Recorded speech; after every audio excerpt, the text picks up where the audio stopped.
Welcome to the studio here at Itron Utility Week 2019. We're joined by an old friend of the channel, Bobbi Harris. Welcome. Thank you very much. We're chatting about the evolution of the smart energy industry. Bobbi, the smart energy elites, that you were part of the advisory board. What an exciting project. Truly, it has been exciting, not only to see where the Smart Energy Elites program started and where it is today, but also to see the vast differences of submissions for projects and for individuals around all of the smart energy topics and around the world.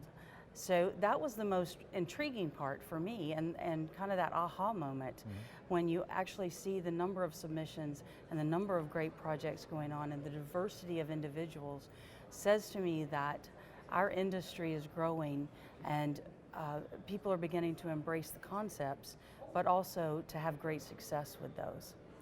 Just across from us, they're setting up for the Women in Industry session later. You were a woman on our advisory board a decade, 2 decades ago. Was that even possible? No, it's remarkable. I've been in the utility space a little more than a decade now. I always found myself one of a handful of women in the audience at any given event like this.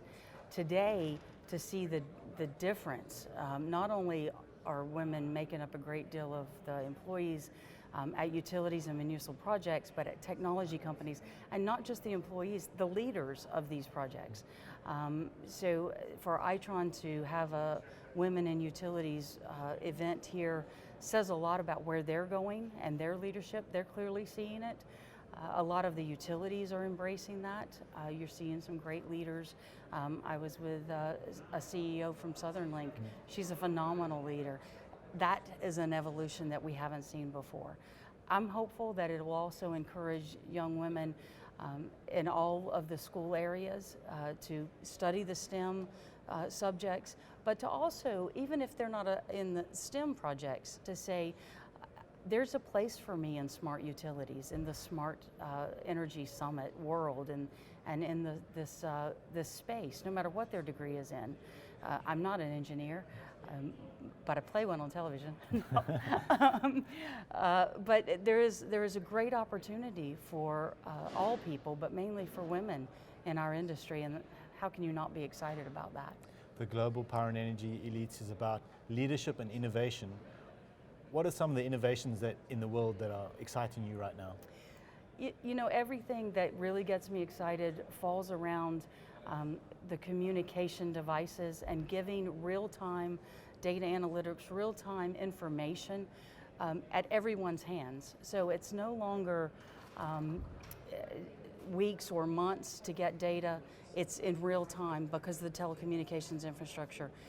And it's also not just a few people within the utility having the information. Now the utilities and the municipalities can share the information and can really make decisions together. And then now they can give it to their consumers.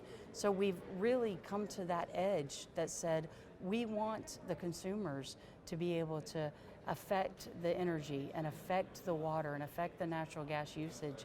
And so giving them that data is the exciting part for me. And I think with that, you're going to see the evolution of a lot more apps, a lot more grassroots movements of individuals wanting to conserve, wanting to be green, wanting to have smart products. And that will fuel a whole other set of technology and a new industry, I think. What are the conversations that you've had here at Itron Utility Week that have excited you? You know, I focused a lot this week on smart water because that's where my passion truly lies, is in smart water technology. Itron's got a lot of that. They've got a great history in the water utility space and water metering. And a lot of what they're doing now really excites me.